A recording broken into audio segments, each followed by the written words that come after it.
total won't be available until after they complete that report. At the Georgia Capitol, a bill being considered that would prevent hair discrimination. It's called the Crown Act, which stands for Creating a Respectful and Open World for Natural Hair. It passed in the House just last year, but then died.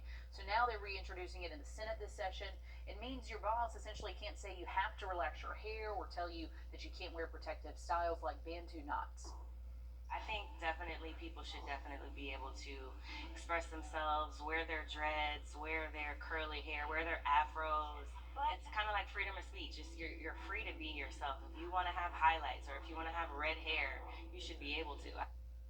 The Crown Act is being considered by the Insurance and Labor Committee right now. Another Georgia vote. And if you're looking for a teaching position or another school support position, the CSRA school system is hosting a job fair for the 2023 and 24 school year. It's tomorrow from 10 to 2 at the Augusta Tech. Well, we are tracking the last little bit of this front, bringing some heavy rain south of Augusta for the rest of tonight. Have a look at that and the weekend outlook just after the break. Coming up, a ping pong battle for charity. Who gets to walk away as the ping pong pro, the bragging rights, and the cash for the charity they love? Hey, here it comes. On second thought, why not go big? Give me double the shrooms. I want a fried mushroom Buford. Mush boom. Mushroom Swiss burger or fried mushroom Buford. Whatever you order, own it at Checkers. It's ping pong for charity, a battle of who will become ping pong pro champion at Brandon Wiles Senior Living Center. But two players aren't just playing for bragging rights, they're raising awareness about Parkinson's and Alzheimer's. News 12 Sydney Hood caught up with them. A lot's on the table here, and I'm not just talking about bragging rights. It's a fierce competition for sure, but the end result serves as a win-win for everyone. Spirits are high. Nice try, Junkyard. We had what we call the match of the century. The competition here is not just about who walks away as ping pong champion. The spirit is we're raising money for good causes. Known here as ping pong god, Dick Reynolds is playing for more than just a draw. Good shot, good shot. Dick plays for his wife who suffers from Parkinson's, and Jacob Elliott, executive director at Brandon Wild, is on team Alzheimer's. Regardless of whether the funds go towards the Alzheimer's associations or towards Parkinson's, it's definitely a win-win situation. A win-win for every ping ponger of all skill levels. Ping pong is extremely easy to pick up. Anybody can learn it probably in 5 minutes. I decided to put my skills to the test against the master himself, and well, let's just say he makes it look easier than it really is. Mr. Reynolds is a low-key professional when it comes to table tennis. A professional with his eye on the big prize. The money is going to go to Parkinson's because I won the match. So it worked really well for us. Team Parkinson is the official winner here today, which means that $500 raised will go directly to the CSRA Parkinson Support Group. In Evans, Sydney Hood, on your side. It's supposed to be on the other side, though, Sydney. The other side. But man, talk about a ping pong pro. That guy's got skills. A 2022 study, though, found nearly 90. It's rare that we're singing the praises of modern technology, but it can work for good in some cases. The most nonchalant response to a scary situation. A video captured by the Massachusetts Department of Transportation camera shows the moment ceiling tile panels fall at the Harvard MBTA station. And if you look at the person with the backpack, it falls right in front of them. I mean, what? And the person pauses, looks at it, and then simply walks right around it like nothing happened. That's somebody who's used to taking the subway, right? You know what? Man pees in front of you to the right, you just walk around it. Just want to get home. Tiles just fall trying to get step home. over it. You know, it's going to take more than that to rattle them. But those panels were installed back in the 80s. They weigh about 5 pounds, but the one that fell was about 25 pounds due to moisture buildup. So one more step and there's an injury right there. Yeah. Wow, close call. Very close. On to sports. The Peach Belt Conference tournament is underway, and the Augusta Jags are focused on defending their throne. Dan has the latest on the Jags and much more tonight. It's Friday night. Don't go to bed yet. Sports is next. Augusta.com. All tickets previously purchased will be honored. You're watching News 12 on your side.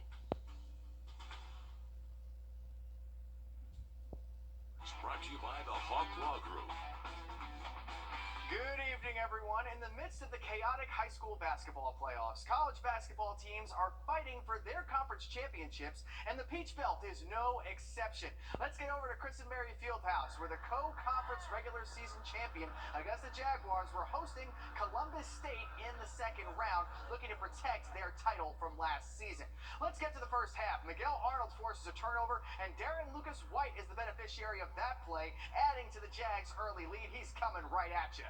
AU dominated in the paint in the first half, and Tyshawn Crawford is a big reason why, and we call that bully ball back home in New York. Now the Jags are up by 10. Later on, the Jags' all-time leader in assists, Tyree Myers, flips the script and knocks down the corner three. Head coach Demetrius was happy about this one because the Jags dominated this game from start to finish, winning 88-67.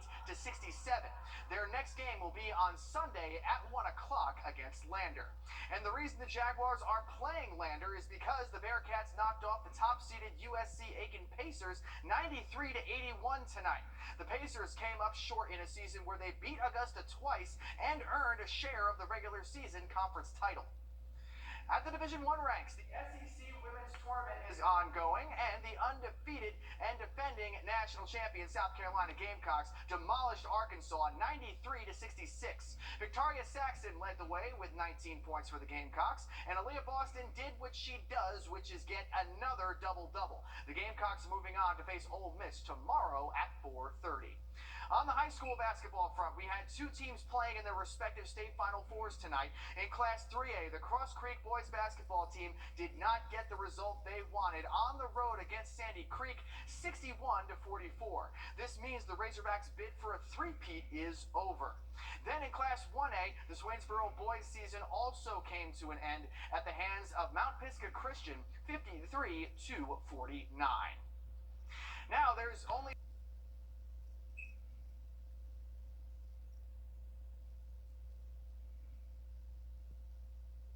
time to play America's favorite jackpot game. This is Powerball. Good evening, America. I'm Laura Johnson. Tonight we have another life-changing jackpot for you. It's worth an estimated $162.6 million. So get those tickets out. Let's play. That first number up is 10. Followed by the number 40. Tonight we're going to meet Michael Tran, who won $2 million playing Powerball. Congratulations, Michael. Now for the rest of those numbers, we've got 16, 18, rounding it out with 66. Your Powerball number tonight, good luck everyone, is 16, and your Power Play multiplier is 3. Let's take a look at those numbers one last time. Remember, there are multiple ways to win. We'll see you back here Monday night. Good night, everyone.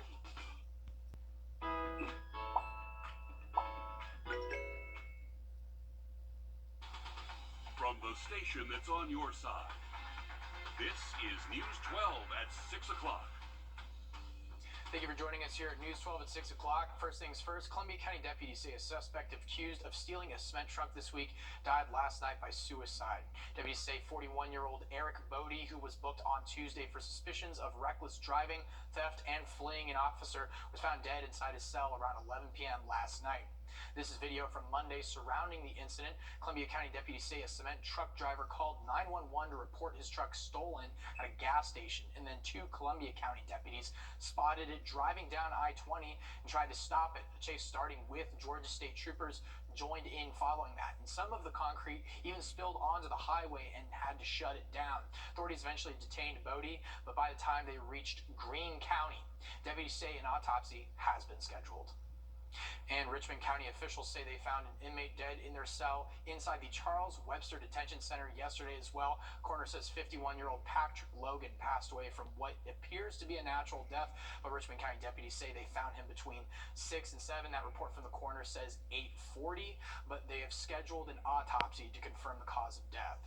And as the school year is slowly coming to an end, districts across the CSRA are getting ready to welcome the next team of leaders for next year. Just this morning, CSRA Regional Educational Services Agency hosted a job fair today for all kinds of available positions. News 12 Sydney Hood stopped by today to see how far they reached the city. What was it like in there?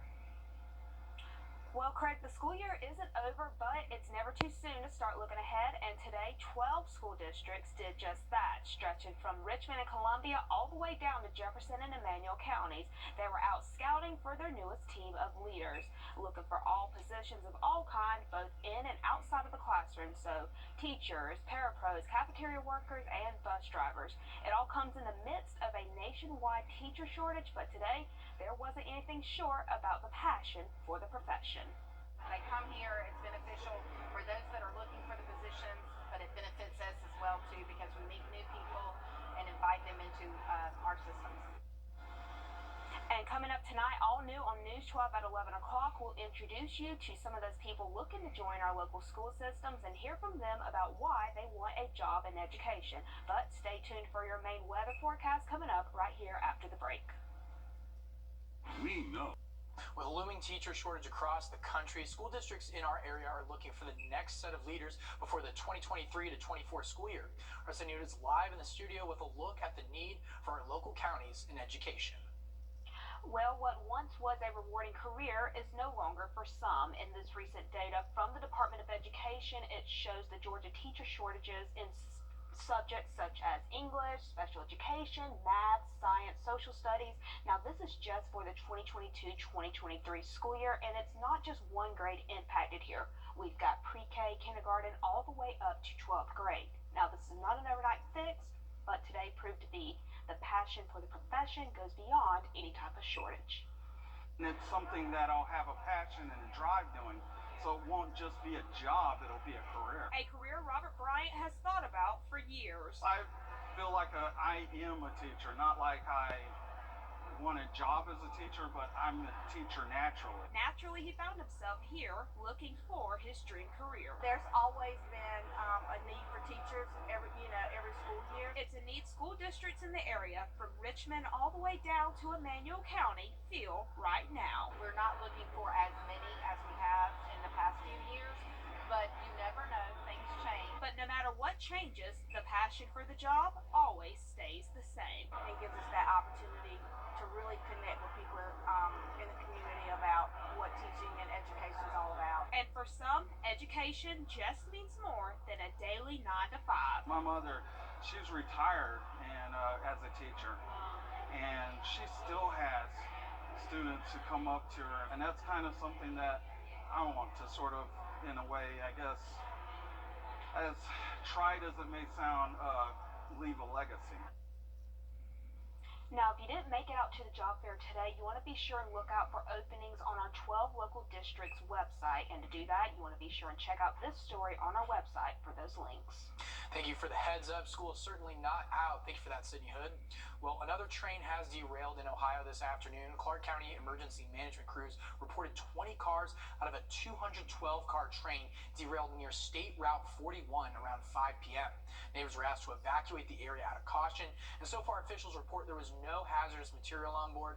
One man says he witnessed the moment when he pulled out his phone after hearing a loud bang. At first, you're just kind of like, I guess, watching the slow motion train wreck, but then all of a sudden you're like, well, now that it's not moving no more, it could go really dangerous really quick. Norfolk Southern confirmed it was one of their trains, and there were no reported injuries as well. This comes after another one of their trains derailed in East Palestine a month ago, spilling hazardous material. And a tanker truck carrying a flammable liquid overturned and exploded in Frederick, Maryland today, killing the driver. Authorities say it happened at noon on U.S. Route 15. 3 homes and 3 cars nearby caught fire, but no one in the neighborhood was hurt. Fire crews say the hazardous materials on board were contained before reaching a nearby creek, and they say there is no risk to the public, but still a scary situation. This is a scary day. A rapidly moving incident with a lot of moving parts, very complicated. And the agencies that you're seeing here today represent the best of what this county does when faced with a tragedy and a challenge.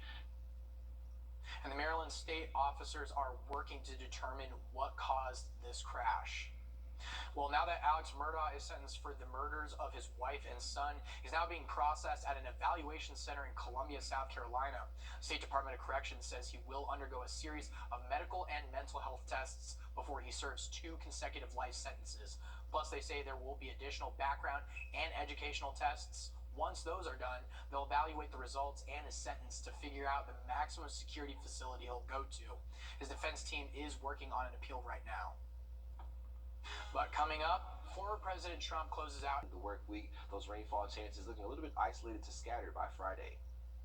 So the heads up, Mikkel. Well, the spotlight is shining on a nurse in Tennessee after a video of him taking care of one of his patients made the rounds on social media. Andrew McCloughlin shows us how he's using his love of music to heal. Back for more fun. For Bristol Regional Nurse CJ Hemphill, patients are his #1 priority. Patients are first for him. He is an inspiration not only to his patients, but to the staff too. I try to find a way to connect with them on some type of level. Atonement for sin, which sometimes is through music. The glory, great thing. Whatever it is, within reason that is going to bring the patient joy or to distract them from the pain or their current situation that they're in, if it's within my reach, I'm going to do that. I'm going to provide that. There's a purpose in CJ's singing. He's giving God the glory. And secondly, he's helping people get through their struggles, through their trials and tribulations with his singing. Oh, come to the... And until recently, his patients were the only ones that knew about his musical medicine. But a few weeks ago, Debbie Corbin recorded CJ singing for her aunt and put it on Facebook. I've never experienced a nurse like that before, and so I just thought other people would want to see. The video receiving around 100,000 views. CJ was a little apprehensive at first, but then he realized something. I pray every single day, and I ask the Lord to give me favor with my patients, their family members, and my coworkers, and to be a light. And so, I felt like that video it reached way more people than I ever could. Great things he has done. And he hopes he can continue to be a light for each patient he cares for. Well, coming up in sports, Denmark Olar's girls basketball team looks to bring home its first state championship. Alyssa Lyons has how it went down in Aiken. And as we head into break, here's a live look at New Orleans with your winning lotto numbers.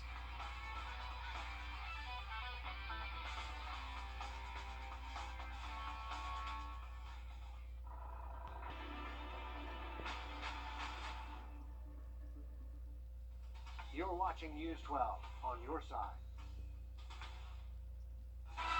On your sideline, sports brought to you by the Hawk Law Group. Well, they say all good things must come to an end. Even a storybook season. Denmark Olar wrote the last page, closed the cover, and stuck it on the shelf this afternoon. It's like deja vu. The Vikings and Eagles staring each other down in the big showdown. Last year, Eagles walked away with their second straight, while the Vikings' chances of bringing home their first ever state championship in any sport slipped through the cracks. Magnet attracted nothing but nets in the second period, going on a 20-4 run to give them a 32-14 lead at the half. When the Eagles flipped their uniform, the Vikings flipped their switch. With one last tank of gas and almost 4 minutes left of their season, they closed the gap, putting the Vikings within 12 of the Eagles. They did not respond in kind, but rather buckets. The Eagles built back a 20-point lead and took the hardware on a bus back to Charleston. And while the Eagles celebrated, the Vikings huddled, knowing their battle once again came to an end. This season, we learned that we still can compete and be a top team in the state. I think we did that by coming back to the state championship game. Unfortunately, we got the same results as we did last year, but we're still proud that we made it. I think our community is still proud, and I'm just proud to be their coach. Kenya James posted 13 points. Barnes had 11, and Roberts had 8 points and 14 rebounds. It means everything. It means that for the next 3 to 4 years, we is going to be good. We're going to have a good team. We just got to keep working. Well, under first-year head coach Nichelle Chapman, the Josie Lady Eagles season comes to an end against Banks County. The Eagles went 25-5 this season. After a late start and a close call, Westside is headed back to Macon. The Patriots are making their second straight championship appearance. They will face Providence Christian Academy. The Jags have made it to championship Sunday after beating out Columbus State University. AU secured their spot. They'll face Lander, who the Jags have met twice before and split this season. They last met a month ago. Lander outscored the Jags in each half, taking the win by almost 20. They'll meet at 1 where the scale will finally tip. Miguel? Well, thank you for all those sports updates for sure. No rainfall to talk